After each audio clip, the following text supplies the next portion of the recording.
So this workout is a upper body strength workout.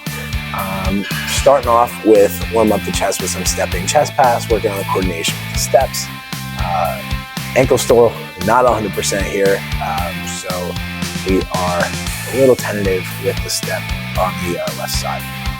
And then we're going to go into some 2 in, 2 out, just working on some coordination here.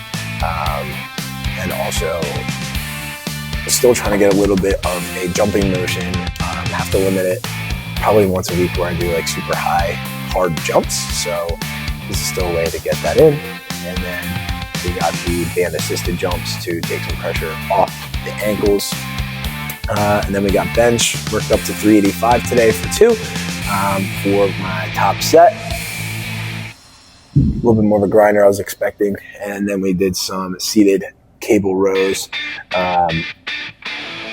The goal with this is kind of to include a little bit of core with, stabilizing and not having the weight pull you in. And just take the other side here.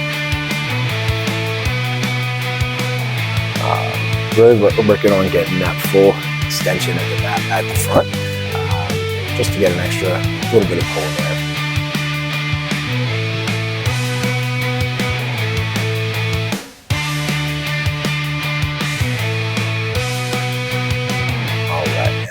Here we got the slider leg curls with, I think it's 150 pound sandbag. Just trying to get a little bit more weight added on. So this is the 75 pound sandbag actually, not bad. But just trying to work on some hamstrings and then trying to make it so it's not super systemically challenging because I had another lift for the next day. And then finally, with some single leg squats. Worked into a lower box and then added a wedge to make it more quad focused and just a little bit tougher for me, so I don't have to use as much weight. So for this next period of the program, I plan on switching over to some back squats.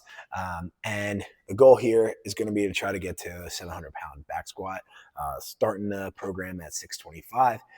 Probably will have to find a gym where I can consistently get couple spotters, but really excited, hoping to get this bench up to the 450-ish range, while also working on the squats. So, but the big thing here is when you're doing this type of programming, you have to balance it with the sport that you're doing, right? So a lot of times, if you're watching these, chances are you're probably wrestling or some type of athlete and you're seeing this, and when you're balancing it, what you want to do is think about like the systemic fatigue that your sport causes. So the training for your sport, so the things that have to happen for you to get better at your sport. So thinking running, sprinting, wrestling, jiu-jitsu, whatever combat sport you're doing or whatever sport you're doing, right? Like what are the required things that do move the needle on that sport specifically? Because the weight room is for GPP, your general physical principles, right? So you're going to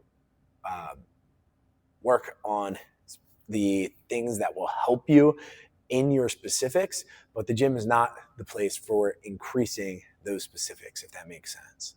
So this is all supplementary to those things. So if your focus is on the sport and not on powerlifting or just getting stronger, then you need to focus on those. Those get the priority, and that's what's been going on.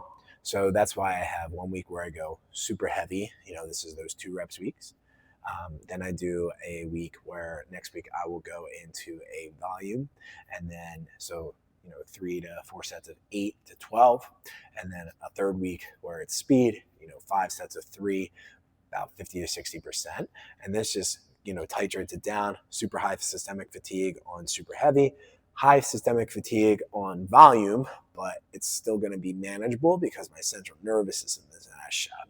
And then finally, you got that 5x3, which is lighter weight. You're focusing really on popping up, but it's not going to be nearly as taxing on your overall systems. It's important to balance that out so you're working on the specific things properly.